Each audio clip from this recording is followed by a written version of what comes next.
Oi, oi, gente, estamos ao vivo. Sejam todos muito bem-vindos. Eu estou com um time de peso aqui para a gente bater um papo e ajudar muitas empresas que têm muitas dúvidas. O assunto é: capacite a sua equipe interna para validação de sistemas conforme o guia de validação da Anvisa, conforme as exigências da Anvisa, né? É fato que validação de sistemas computadorizados ela não é opcional, ela é uma exigência e visa atender aí várias legislações aplicáveis, Anvisa, FDA, enfim.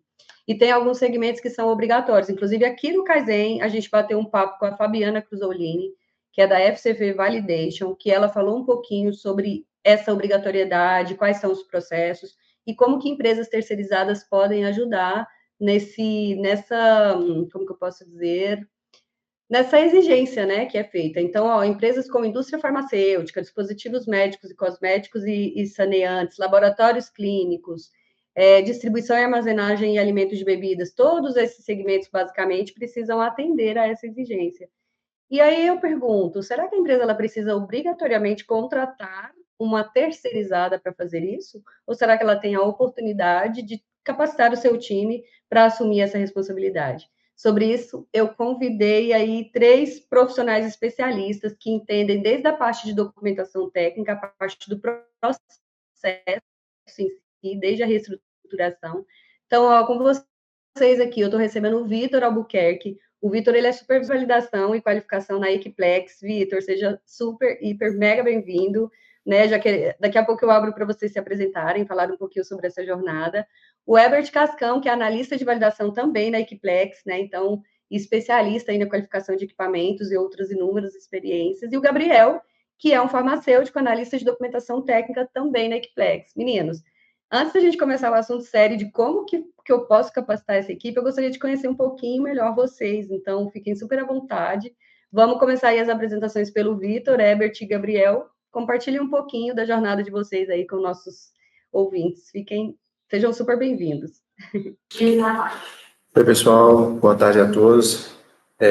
Como a Vanessa falou, atuo hoje neste momento, como supervisor da validação aqui no Grupo HIGID, né?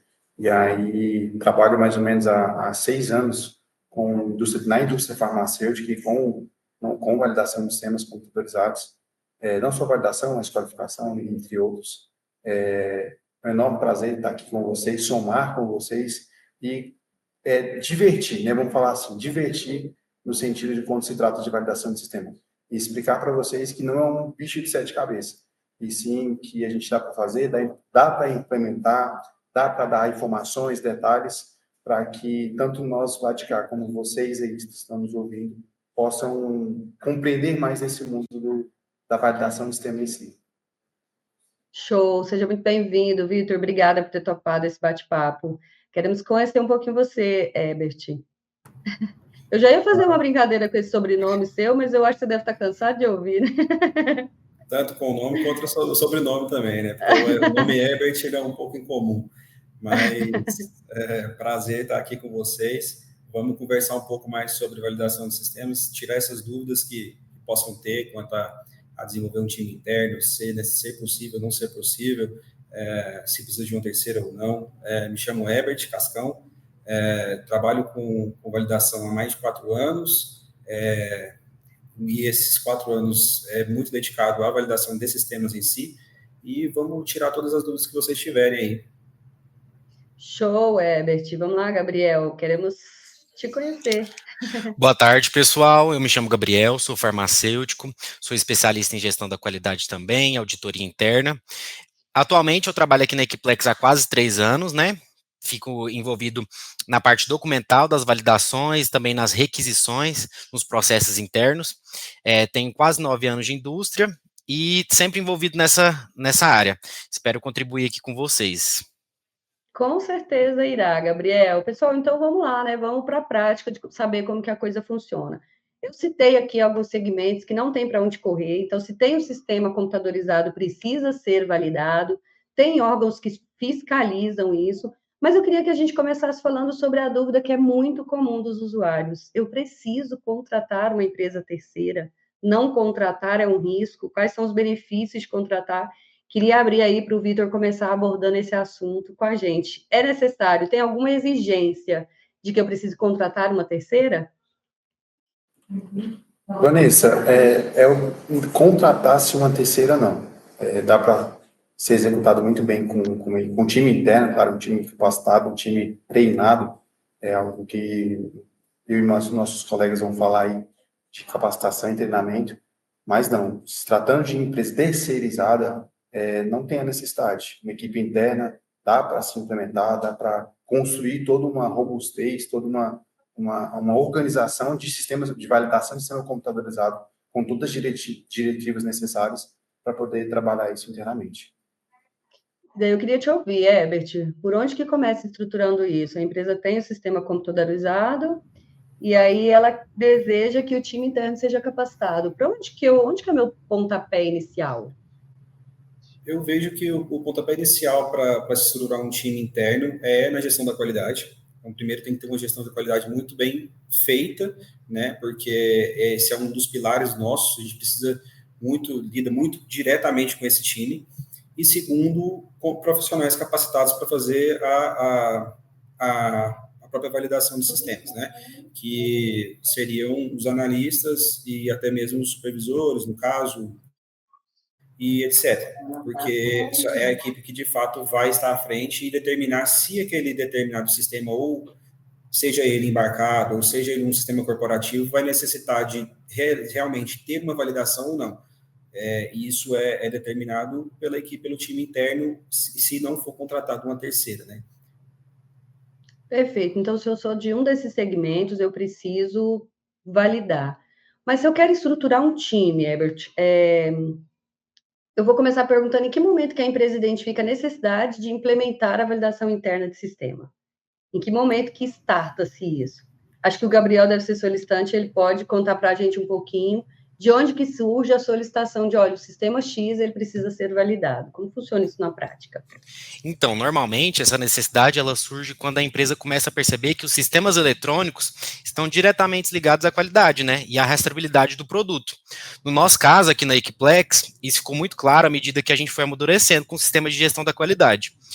Quando a gente passa a depender desses dados, né, por exemplo, em auditorias, ou até mesmo para compilar dados internamente, a gente faz as tomadas de decisões que ficam evidentes que é preciso garantir que tudo esteja validado. Então, em complemento com o que o Vitor e que o Herbert falou, inicialmente começa com o levantamento. Eu consigo capacitar a minha equipe, eu vou capacitar meus colaboradores, vou fazer treinamentos práticos, vou capacitar com documentação técnica, e aí surge essa necessidade de fazer as validações e a gente identifica e faz essa tomada de decisão. Então, o ponto de virada é quando o sistema deixa apenas de ser uma ferramenta, né? Ela parte para ser uma parte crítica do processo, aquela documentação robusta, aquilo que a gente precisa estar acompanhando, estar em cima, porque é o que a vigilância pede.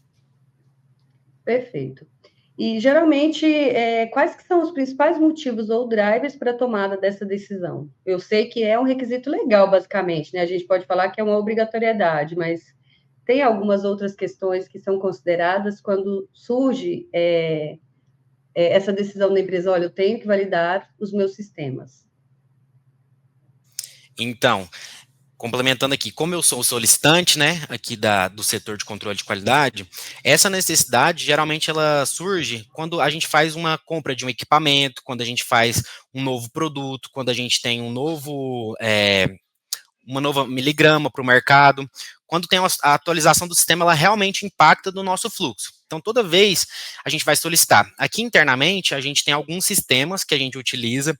Temos até compra de equipamentos que a gente utiliza ERU, né, que é um sistema interno nosso, que a gente faz uma documentação do que precisa para quais são os requisitos internos. O Vitor pode até esclarecer melhor sobre isso depois, que ele é a pessoa responsável da validação, que vai fazer essa conferência. Mas, assim, parte, então, do setor responsável, fazer a solicitação da validação, o pessoal da validação vai avaliar, né, qual é a demanda, qual é o impacto, e vai entrar com o pessoal do TI para fazer a questão burocrática de computadorização. Vanessa, só para contribuir, desculpa te cortar, é claro, contribuir com o que o Gabriel está falando, tudo baseia-se em gerenciamento de risco. Hoje, a vigilância, ela enxerga como um SGQ, né, que é um sistema de gerenciamento da qualidade, ele tem que trabalhar em cima como o Herbert pontuou. O pilar está onde? O início está onde? os sistemas de qualidade robusto. E para se ter um sistema de qualidade robusto, você precisa gerenciar o seu risco. E dentro desse gerenciamento do risco, você consegue enxergar e mitigar e ter planos de ações para a gente trabalhar em cima desse sistema computadorizado, onde você mitiga o seu risco, avalia, entende o impacto daquele para o processo, para a área, para a fábrica, para a indústria, para o laboratório e etc., afins, mitiga o risco, baseado nesse risco, você começa a montar um plano de ação. E aí você pode chegar a um denominador comum, sim ou não, né? Não existe o certo e errado, mas o sim ou não da validação daquele sistema, daquele, como o Everett pontuou, um sistema embarcado, um sistema standalone, etc. Então, o gerenciamento de risco, se for dar o nome, seria seu pilar e seu pontapé inicial. Ô, Vitor, me tira uma dúvida. A primeira coisa que eu entendi é que a empresa, então, vai ter que planilhar todos os sistemas computadorizados. Ali ela vai ter que classificar o nível de criticidade, né, daquele sistema para a operação. E, baseado nisso, quando ela startar o processo de validação, tem alguns critérios ali que vai ser predominante para vocês seguirem esse plano de ação.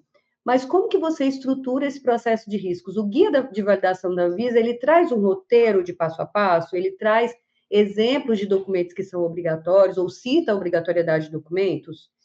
De onde que vem a definição do processo? Por exemplo, mapeei meus sistemas, fiz análise de riscos, como que é estruturado esse processo internamente?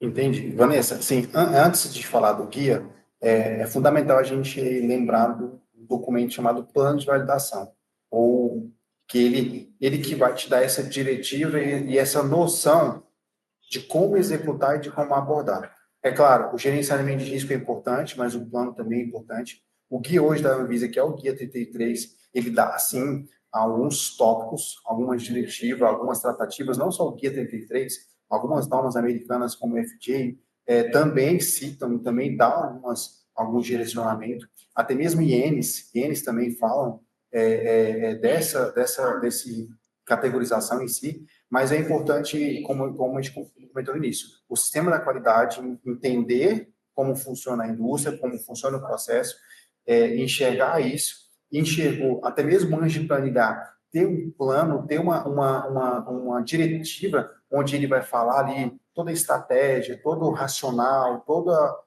o que precisa ser feito, e aí, em cima desse plano, junto com, claro, com essas normas, né, como mencionado, RDCs, INs, FGs e guias, traçar um planejamento dentro da realidade da indústria, do setor ou até mesmo do laboratório. Trazendo um pouco mais para a realidade do dia a dia, Vanessa, eu acho que a gente pode estruturar da seguinte forma: a gente, toda a nossa diretriz, ela se baseia na RDC 658, então, que é onde fala as exigências que a gente precisa. Isso é um documento legal. E aí, também é um documento utilizado, o Guia 33, que serve como um guia, como propriamente dito. E depois a gente vem para documentos internos, que tem que ser, que são tomadas de decisões da própria empresa, visto assim. Hoje a gente tem nosso plano mestre de validação, onde ele vai falar toda a estrutura que vai ser utilizada para fazer esse tipo de validação, entende? Então, é como a empresa enxerga que esse processo deve ser feito. E isso tem que ser um documento elaborado pela própria empresa, e isso eu creio que é um pontapé inicial para estruturar um time. Você tem que ter esse plano já feito, estruturado, para você entender qual que é o processo que você imagina que deve seguir, isso se baseando, lógico, nas diretrizes, nas definições, e depois disso você vem montando a sua equipe. E aí vai depender, a equipe em si, ela vai depender da sua complexidade. Então, vai depender do quão complexo é a sua rotina, o seu sistema, assim, entendeu? E aí, eu acho que tudo vai partir primeiro da gestão da qualidade, ter uma boa gestão da qualidade, e depois ter um bom PMV, um bom plano mestre de validação, estruturando como você vai seguir, qual que é a diretriz da sua empresa. Esse plano mestre de validação tem algum lugar que cita algum modelo, ou cada empresa constrói um plano mestre de validação de acordo com os diferentes sistemas que ela usa? esse PMV ele é elaborado internamente, não tem, assim, até eu não tenho conhecimento de um lugar que tenha um modelo, assim, sabe? Ele é estruturado realmente pela própria empresa e pela área, né? Então, ele é realmente a diretriz de como a área pensa sobre aquele processo em si.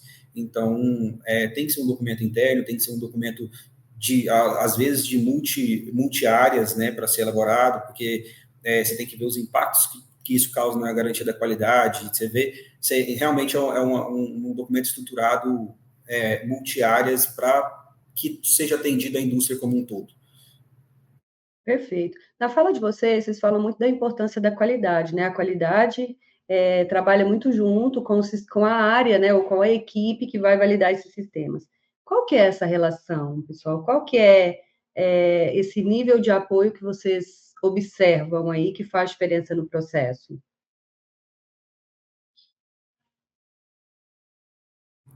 Então, a qualidade ela está sempre em foco em todos os sistemas, né?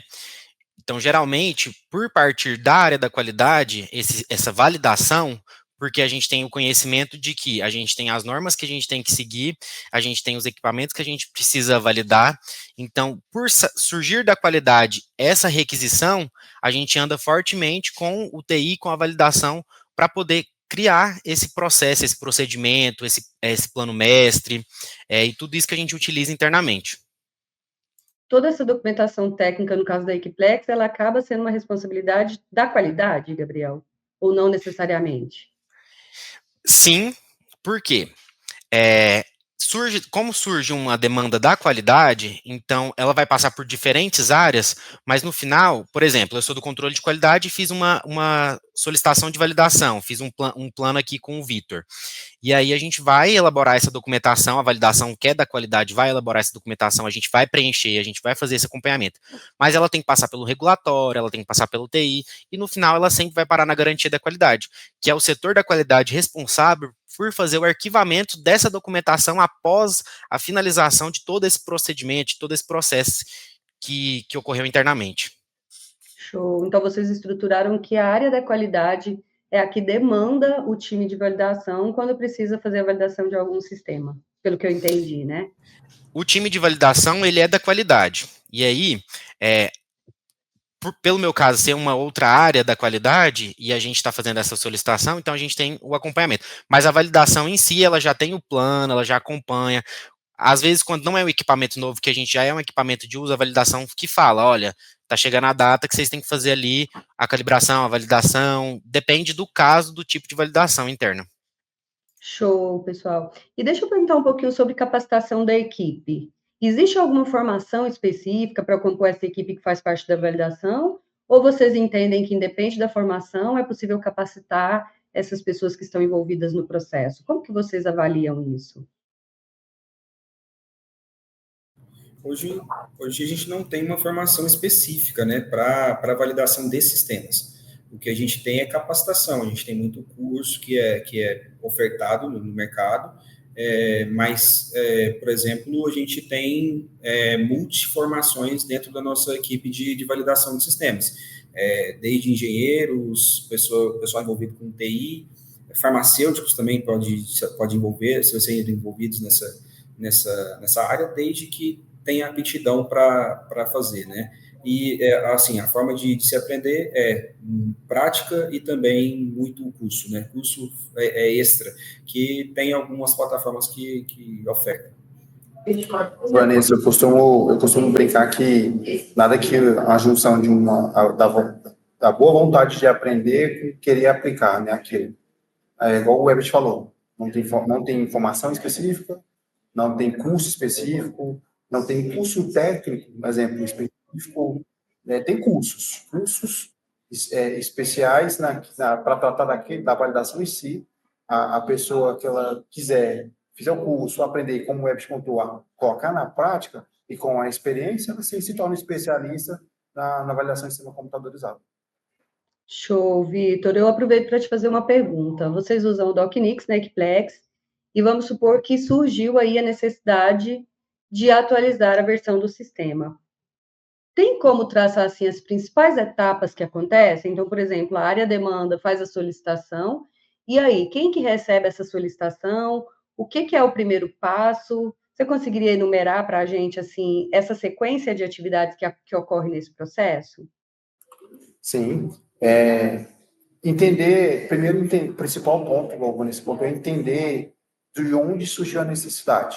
Se foi através da própria DocNix, falou assim, olha, Equiplex, está acontecendo isso, vou precisar fazer um upgrade, vou precisar fazer uma atualização, ou foi da Equiplex para a DocNix através de um desvio, algo nesse sentido. Primeiro, entender o passo, entender de onde está indo.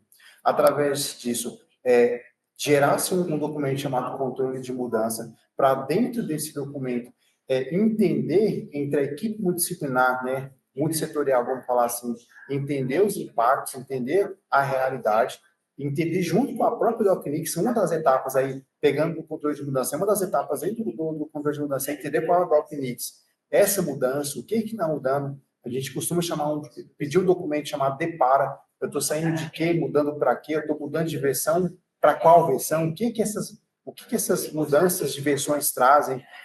Por exemplo, o DocNix, a gente sabe que o DocNix trabalha com módulos, então o que está mudando de módulo para módulo? Entendeu isso? Entendeu essa necessidade? Enxergou essa necessidade de validar? E aí, partindo para algumas ações, por exemplo, implementar a ERU, dentro da ERU, do controle de mudança, mitigar, detalhar mesmo o que a gente precisa que atenda nessa nova versão, os detalhes do requisito, né, o requisito do usuário.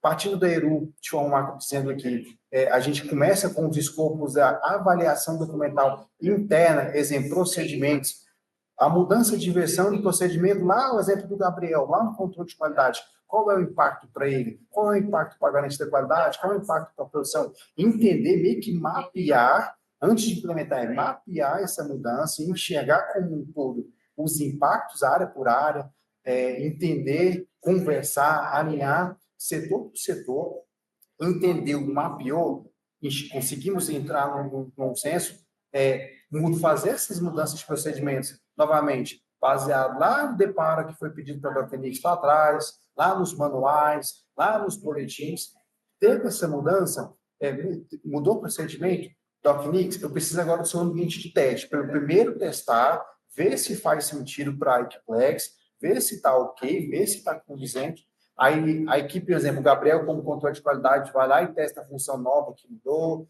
Aí o Gabriel, ok, garantia da qualidade. Produção, ok, garantia da qualidade. A garantia da qualidade, claro, junto com a BSC o tempo todo acompanhando esse processo, meio que acontecendo, a equipe de BSC também acompanhando. O Key-Use, que a gente chama, né? O Key-Use fez o teste, faz sentido para ele, faz sentido para a qualidade, tá ok? Entra o time de validação, desafiando aquelas melhorias, desafiando aquele upgrade que aconteceu, se foi através de uma melhoria ou se foi através de um desvio, faz os testes estão satisfatórios, dando tudo ok, a gente fecha o relatório, fechando o relatório, envia um comunicado para o time de qualidade, garantia da qualidade, autorizando a liberação do upgrade ou da mudança de versão, a equipe de qualidade devolve isso para a DocNix, que aí ali pede um prazo, pede um tempo para fazer essa mudança. Ocorre essa mudança, a gente tem uma mudança de migração, a gente confere essa mudança, acompanha essa mudança, e aí depende muito do time interno, como vai ser definida essa mudança, a gente chama isso de go live. Tem uma operação ali assistida para entender se o dado da versão A foi para B, foi íntegro, teve tudo ok, a trilha está atendendo, os backups estão atendendo, teve um monitoramento ali, e esse monitoramento foi satisfatório, e aí a gente fecha o ciclo dessa validação. Show, Vitor. Nossa, passou um movimento aqui na minha cabeça. Sabe o que eu fiquei pensando? Depois que acontece tudo isso, se faz o Go Live e tem um bug impeditivo, o que a equipe faz? Ela chora, ela reza, fica com medo? Porque é muito trabalhoso, né? Porque vocês têm evidência e rastreabilidade de tudo isso. Mas já aconteceu isso, assim, de ter aquele bug, sei lá, numa plataforma que é extremamente impactante aí no processo e deu ruim? Já viveram isso? Eu já vivi sim, Vanessa, não sei se os meninos, E nada melhor que investigação, né? Desvio, abre desvio, investiga, encontra a causa raiz, se necessário se corrige, mas o importante é a gente aplicar as boas práticas de qualidade. Mas, sim, o usuário, por exemplo, né, o Gabriel, a gente fala que é o cliente, né, o Gabriel, quer chorar, quer desesperar, quer resolver, mas como boa prática, a gente precisa investigar, encontrar essa causa raiz e, se necessário, parar, voltar uma etapa da validação, né? A gente fala um QI ou um QO, ou apenas corrigir momentaneamente, depende muito da situação e da continuidade, mas, assim, é uma situação muito delicada. Se acontecer isso, eu posso corrigir paliativamente ou tem que rodar todo o processo de novo? Vamos supor que não tem possibilidade de downgrade. Existe possibilidade de fazer ali uma correção pontual e depois investigar a causa? Como é que lida com isso? O que acontece geralmente é que isso não é incomum, se você falou, inclusive, quando você dá um go live, por quê? Porque a gente tem que entender que o go live ele tem a mudança de ambientes. Assim, quando você dá o go live no sistema, ele vira para ambiente produtivo. Então, como o Vitor falou, a gente faz todos os testes iniciais até qualificação de operação dentro do ambiente de homologação, que é o ambiente criado para teste. Então, é um ambiente só para simulação de tudo ali. Então, a gente vai colocar muito. A gente não tem muitos dados lá dentro, mas a gente faz muito teste mesmo. Então, assim, quando você faz a virada para a produção, você está colocando todos os seus dados para dentro do sistema, isso dados reais, e também está colocando, muitas das vezes, como você deu o exemplo do DocNix, a gente está colocando todos os nossos usuários para testar ao mesmo tempo, e às vezes, num teste simples unitário com 1, 2 pessoas, não deu errado, mas quando é 5 pessoas executando ao mesmo tempo dentro do sistema, dá um problema. E o que a gente faz é, primeiro, investigar, abre-se um desvio, e depois vai vir para o time fazer a tomada de decisão da criticidade desse ocorrido, né? Então, dependendo da criticidade, pode ser que venha a ter de qualquer forma, vai vir a ter uma correção, a gente vai precisar corrigir isso, e aí junta-se a equipe para determinar, a gente vai refazer a validação, ou a gente toma isso do início ou não, mas muitas das vezes a gente volta num teste de operação, dependendo se for uma coisa muito simples, a gente volta num teste específico só para aquela função que deu errado. Então, a gente vai fazer uma nova corrida de operação para testar aquele ponto específico e aí a gente depois parte para um acompanhamento de novo, que é a parte de desempenho, né?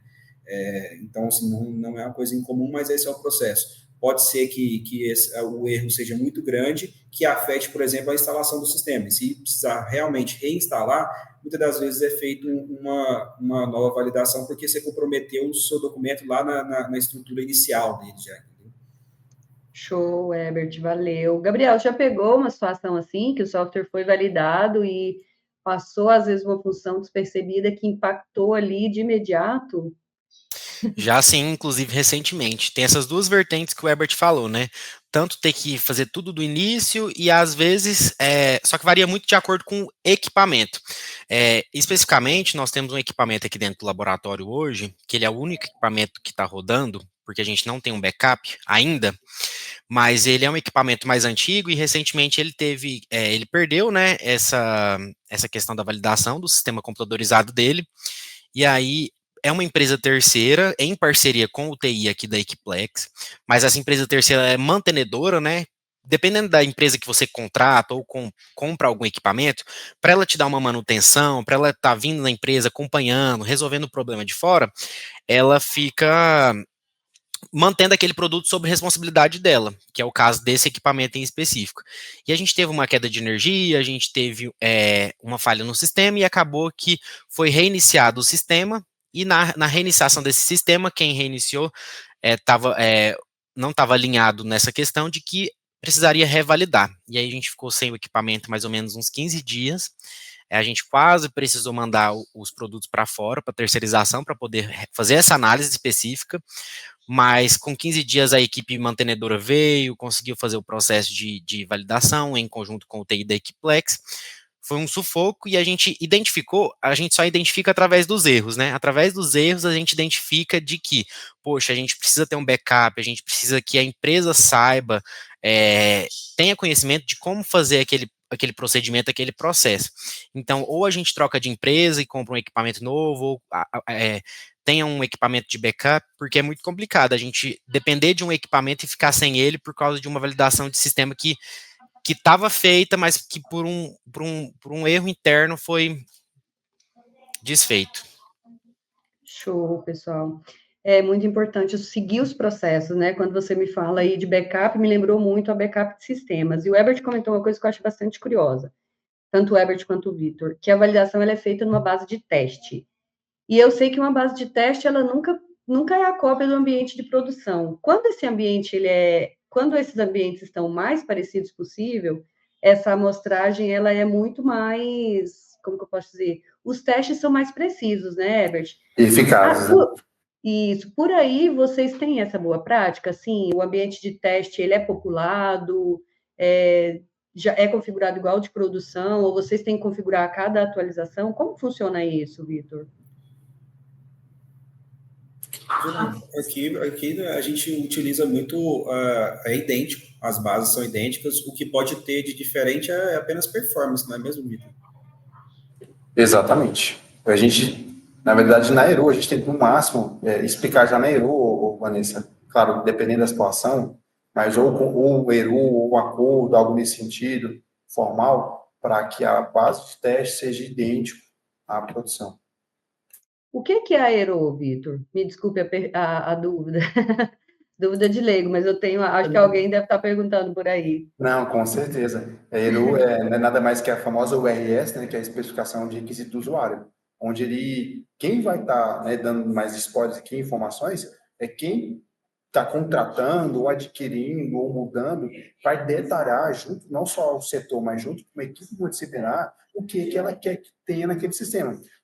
Tanto como necessidade, por exemplo, como o Gabriel, de usuário, o que eu preciso do meu sistema, o que eu quero que ele tenha, como, por exemplo, qualidade, falar das boas práticas, como VSC, validação, falar do que esse sistema precisa ter. Então, meio que um documento onde uma equipe multidisciplinar monta falando da necessidade que ele precisa atender. Até se tem que ter uma calibração específica, a gente coloca lá, né, Vitor? Exatamente. Então, cada sistema tem o seu? É um formulário. Cada sistema tem.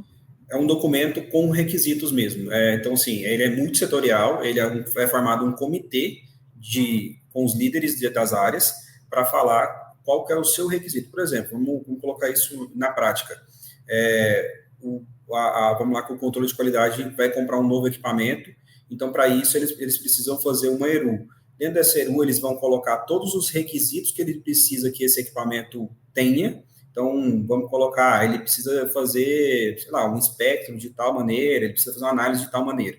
Tudo bem, então ele vai colocar todos os requisitos que ele precisa, aí vem validação, a equipe de validação faz também a análise dela, então eu preciso que ele tenha um controle de acesso implementado, eu preciso que ele faça backup automático, eu preciso que ele tenha uma trilha de auditoria, eu preciso que N coisas.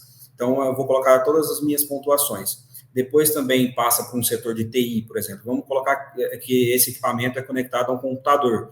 Então, a TI precisa que tenha acesso à rede, por exemplo. Esse equipamento comunique via rede com o computador.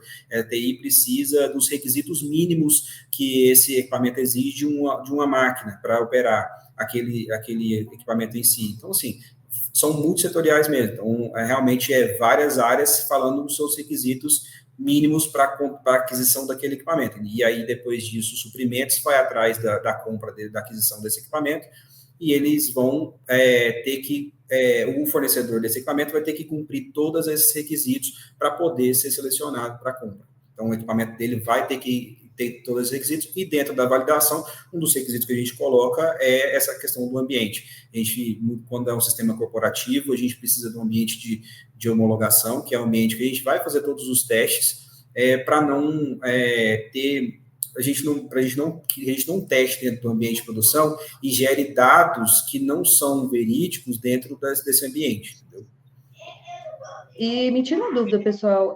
Eu sei que tem sistemas que são muito complexos, com muitas possibilidades de parâmetros. Vocês treinam a equipe para conhecer esse produto antes de iniciar a validação? Ou seja, tem alguma rotina de capacitação dessa equipe para elas conhecerem as regras de negócio das aplicações? Ou à medida que vai testando, vai aprendendo? Ou se baseia no manual de uso? Como que se dá isso na prática? Vanessa, aqui que eu já vi aplicando, geralmente vejo que é aplicado, igual o Web.org, a Eru. A Eru ela é primordial, fundamental. Na Eru, é solicitado esse treinamento, tem-se um item lá, onde, por exemplo, para DocNix, né? Vamos lá, aqui DocNix, a gente está adquirindo um DocAct, um DocForm, né? Um DocDie. A gente solicita tudo na Eru esse item, esse treinamento, essa capacitação, que seja um item mandatório e porque ele precisa. E aí, com o treinamento, com a capacitação que a DocNix realiza, aquele time interno está devidamente capacitado a construir seu próprio procedimento. Por exemplo, o Gabriel precisa construir o procedimento. Então, Vitor, mas não é o suficiente? Pode ser que sim. Mas e as dúvidas quando for precisar tirar? Então, o treinamento, ele, junto com o manual e o treinamento, eles conversam para o Gabriel criar o seu procedimento, ser o key user, ser o administrador do sistema, e aí sim ele estaria capacitado para replicar para o time dele ou demais usuários que possam estar usando o sistema. Vanessa, só fazendo um complemento. O que acontece? O principal desafio hoje é tanto a parte teórica como a parte prática. Então, independente do que a gente vai comprar, nós vamos comprar um HPLC.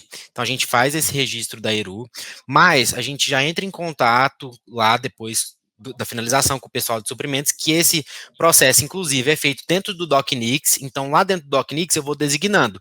Tal área tem que conferir esse documento. Vai chegando lá na caixinha do pessoal para poder fazer aquela verificação dentro do prazo. Eu tenho 10 dias, eu tenho 15 dias. E aí, nós estamos comprando uma marca específica. E aí, com aquela marca específica, eu que fico responsável por fazer a documentação, tanto o procedimento daquele equipamento como o treinamento, junto com a equipe de validação, eu vou solicitar. Eu vou falar, olha, eu preciso de um manual, seja ele em português ou em inglês, mas tem a possibilidade de vocês fazerem uma visita técnica para poder explicar para a equipe como que é feita a utilização, como que tem uma pessoa específica que pode fazer os sistemas computadorizados, explicando tanto em conjunto com o pessoal da validação e do TI, para que eles possam entender, e eu acompanho para poder entender também, porque eu preciso escrever ali quais são os procedimentos que eu vou utilizar para poder realizar a tal análise. Então, assim, além desse conjunto teórico, tem aquele conjunto prático, que a gente tanto chama o terceiro, como a gente estuda para poder replicar. E vai ter funções, então, que nem vai precisar ser validado, né, Gabriel? Vamos supor que seja um sistema mais robusto, uma função que para vocês não agrega, não impacta, porque vocês não usam. Então, a Eru praticamente ela é o norte do que vocês vão considerar para poder seguir para validação. Seria isso, né? Assegurando ali que aquelas funções e o objetivo daquele, vamos colocar do software ou do equipamento, ele seja 100% garantido que está funcional, ou seja, que está ok. Seria isso, né? Justamente isso, Ai, Inclusive, a que gente demais. até teve uma troca de software de um equipamento aqui do laboratório, recentemente, e aí a gente entrou em contato com o pessoal do software para poder vir na empresa, para poder treinar a equipe interna. Por quê? Porque a equipe interna não estava tendo conhecimento de como fazer alterações de usuário dentro do software. E aí o pessoal do TI entrou em contato, veio aqui em loco, né, dentro do laboratório, para poder fazer esse acompanhamento com a empresa de software. Então, assim, são várias empresas, né? Tem a de software, o TI específico, a empresa que vende o equipamento, então é um conjunto. Então, todo mundo precisa estar unido ali para poder fazer a troca de um usuário no sistema. Que demais. Sempre bom aprender, né, pessoal? E eu fiquei pensando aqui na importância que é esse fornecedor disponibilizar as informações para vocês, porque, por exemplo, se eu vou corrigir algo ou se eu vou entregar uma melhoria, isso tem que estar mapeado, porque vai estar nesse plano de validação que vocês vão executar, então faz parte do processo, né? Pelo que eu entendi, são várias cadeias. Foi uma aula maravilhosa aqui, passa sempre muito rápido. Mas eu queria abordar um pouquinho agora das evidências, né? Então, chegando ao final ali, por exemplo, já entendi que a solicitação ela parte da área, que é importante ter a ERU, que é esse documento que especifica tudo, né, em relação a esse sistema ou equipamento. Vai ter gestão de riscos, vai ter gestão de mudanças registrada, vai ter uma equipe que conhece o sistema, que entende o que precisa ser validado, Vamos ter também documentação do produto, né, ou do software, então eu tenho que saber o que eu preciso validar. Mas quando eu tenho, por exemplo, que apresentar evidências, pessoal, por exemplo, recebi a Anvisa, que seja, não sei que tipo de abordagem que eles usam, o que eles solicitam. O que geralmente precisa ser evidenciado para eles? Assim, é algum documento específico? Ou eles olham esse e-book de documentação que é formado? Como funciona isso na prática? Sim, na prática, o que é feito, praticado primeiramente, eles vão solicitar a documentação de algum equipamento, e aí pode ser qualquer um, e depois disso eles vão analisar mesmo, eles vão pegar o book como um todo e vão analisar. Obviamente, eles não vão passar folha a folha, eles não vão passar tudo. O principal documento que eles vão olhar é matriz de gerenciamento de riscos. Esse é um documento principal, que é o que vai dar o norte para ele, e eles vão em alguns pontos chaves.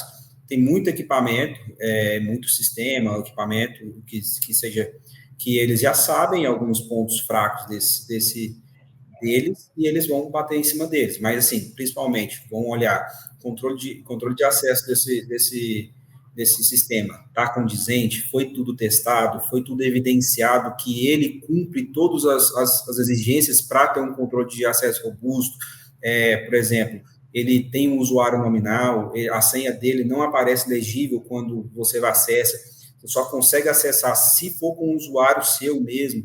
Se você testou lá que você já tentou logar sem usuário, sem senha, e o sistema não permitiu, ou usuário com senha errada, alguma coisa do tipo. Se você testou, evidenciou que o sistema tem uma trilha de auditoria robusta, então, uma trilha de auditoria que vai te informar data, hora, mudança. Então, assim, qual que era o dado antes, o dado depois, quem foi que alterou. Então, tudo isso é levado em consideração. Como é que é a forma do seu backup, como é que você testou a respeito da integridade dos dados que são armazenados dentro desse sistema, se você testou ou não, como você evidenciou isso. Então, assim, são pontos que são muito chaves. Então, esses pontos que eu acabei de citar são os primordiais, são os pilares que você tem que ficar de olho dentro de uma validação. Fora isso, funcionalidades do sistema, e aí cada um tem sua funcionalidade em específico, e as fragilidades que essas funcionalidades podem trazer. Então, os possíveis riscos. Mas, hoje em dia, a gente tem, eles estão batendo muito forte em questão de integridade de dados. Isso como você mantém seu dado íntegro, como você evita que tenha alteração de qualquer dado que seja registrado ou emitido pelo sistema. Então, esse é um dos pontos que vem mais em alta, né? Está mais em alta. Não que ele não seja importante, ele é um ponto extremamente importante, porque manter os dados íntegros faz com que não tenha risco para o paciente final, né? Se você garanta que não tem um risco aí do produto final que vai ser consumido pelo paciente. Show, Herbert. Que aula, gente. Né? Fica à vontade. Deixa eu diferenciar isso para somar, Vanessa, que o Herbert falou. Tudo isso também, a fiscalização, né, a Anvisa, ela tem verificado não só o documento de validação, ela tem ido lá no usuário e confrontar tudo aquilo que a validação verificou. Por exemplo, ela pega a validação, ótimo, bacana, que bom você testou. Mas, Gabriel, me mostra agora aquilo que a validação está me falando. O Gabriel também é desafiado. Então, assim, não é um trabalho só da validação do sistema computadorizado. É um trabalho, como a gente comentou no início, de fato, uma equipe multidisciplinar, onde o key user e a validação, a analista da qualidade, os processos, temos que estar todos na mesma página, alinhados e claros como funciona a boa prática, né? A boa prática do processo. Que demais. E muita gente envolvida, muitas mãos trabalhando, e ao final, se eu faço um go live bem sucedido, todo mundo ganha, né? Porque aí ninguém se estressa, né, Gabriel? Ninguém fica bravo, aquele relatório que eu quero foi emitido. Que demais. É muito trabalhoso, mas é possível, né, pessoal, ter essa equipe multidisciplinar igual a que vocês construíram tendo esse olhar crítico do todo e se ajudando, né? E uma empresa terceira não é de todo descartado, talvez ela poderia orientar essa empresa que está começando em todos esses processos que vocês citaram aqui para mim, né? Falar sobre o plano de validação, sobre a ERU, sobre a gestão de mudanças, sobre a matriz de riscos, porque ao final tem que ter tudo isso documentado para evidenciar, mas eles também podem ir lá na ponta e validar. Isso aqui não é alterado mesmo, não, Herbert? Será que o que você colocou aqui realmente está acontecendo? Sim. Uma empresa terceira, ela vem para somar. A gente também utiliza, mesmo tendo equipe interna, a gente também utiliza. Porque, às vezes, a gente só não consegue suprir essa demanda internamente. A gente tem tanta demanda que, às vezes, a gente tem que recorrer a uma terceira. E, assim, às vezes, é também para isso que ela vem agregar, né?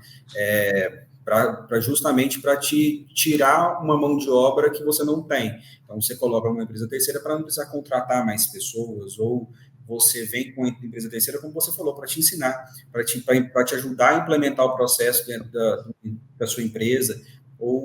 Então, assim, Ou por causa de equipamentos formas específicos também, né, Herbert? Também pode ser para auxiliar por exemplo, o próprio DocNix pode, se a gente tiver alguma dificuldade interna, a gente não tem equipe que a gente vê que vai ter capacitação para atuar nessa demanda. A gente pode contratar um terceiro que já tem experiência nesse sistema em questão para fazer essa validação para a gente, e não é um demérito nem nada, e também, assim, ele pode nos ensinar, ele vem a nos ensinar para que na próxima vez a gente faça internamente, ou, como eu disse, ou por questão de mão de obra mesmo que a gente não tem internamente, ou por questão de conhecimento. Então, assim, acontece muito, tá? Não é porque se desenvolve um time interno que você deixa de ter um parceiro terceiro também. Show, pessoal.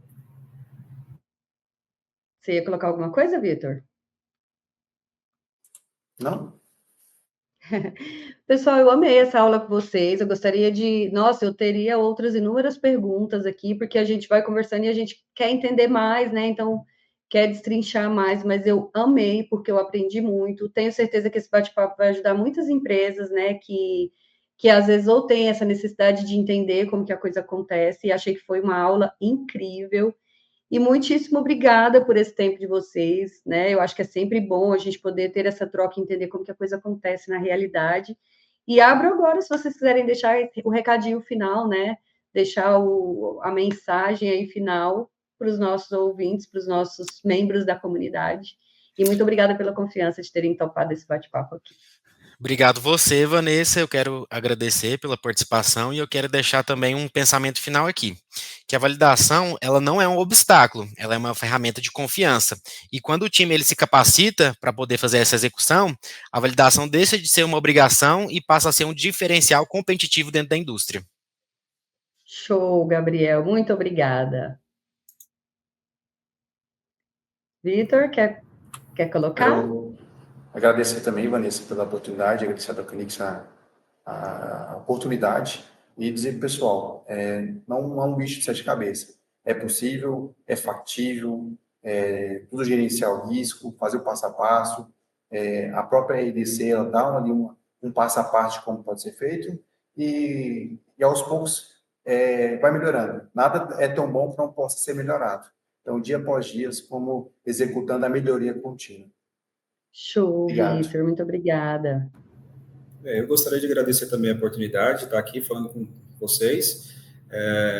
Também me coloco à disposição para adicionar qualquer dúvida, caso queira, tenha alguém que tenha alguma dúvida específica, fico à disposição para sanar qualquer dúvida via qualquer plataforma aí, pode ser LinkedIn, pode ser até vocês mesmos, se quiser acionar você, Vanessa, para passar meu contato, fico à disposição para ajudar, sempre, porque eu acho que o nosso time de validação também é feito disso, sabe? Um ajudando o outro. A gente tem inúmeros grupos, inúmeras plataformas que a gente faz, tira dúvida, sana dúvida um com o outro. Então, assim, por mais que empresas sejam concorrentes, as nossas áreas a gente tenta não ser, sabe?